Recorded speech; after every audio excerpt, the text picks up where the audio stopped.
Isang mapagpalang araw po sa inyong lahat. Celebrity Chika time po muna tayo at may inihanda po akong chika para sa inyo. Tara po't magchika na po tayo. Aba, may Mendoza at Paulo Ballesteros magkasundo pagdating sa kalokohan. Yes, mga maka-celebrity chika time, yan ang ichichika at ipakikita ko sa inyo kung gaano po ka-close itong si Maine at ang kanyang kuya Paulo sa tuwing magkasama sa EAT. Bago po tayo dumako riyan, inais ko po munang batiin mga timbahay, team abroad at mga seniors natin dyan. Shout out po sa inyong lahat at happy Thursday po. Present na naman nga pong muli ang ating phenomenal star na si Maine Mendoza sa EAT o Longest Running Noontime Show. Talaga naman nga pong kapag nariyan si Maine, ibang-iba ang happiness na mararamdaman, lalo na po ang kanyang mga kasamahan ng mga legit Abricads. And as always, sa mga OOTD ni Maine, ayan, pretty po.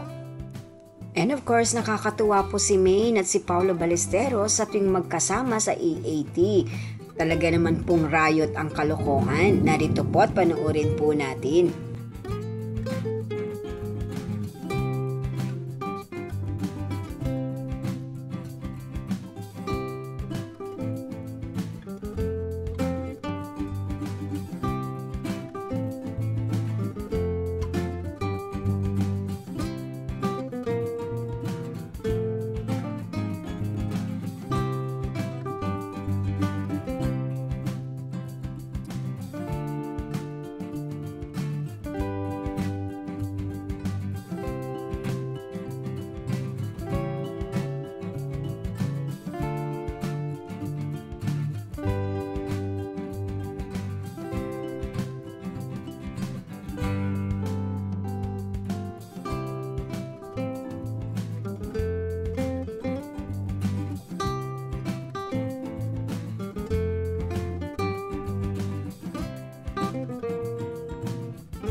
O diba po, magkasundot, close na close itong si Maine at ang kanyang kuya Paulo, lalong-lalo na kapag magkasama ang mga ito sa kakwelahan, kalokohan, at syempre kakulitan.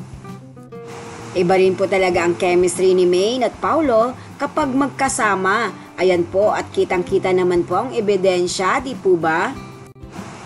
Yan po ang aking chika update for today. Salamat po sa inyong panunood. Huwag po kalimutang mag-subscribe.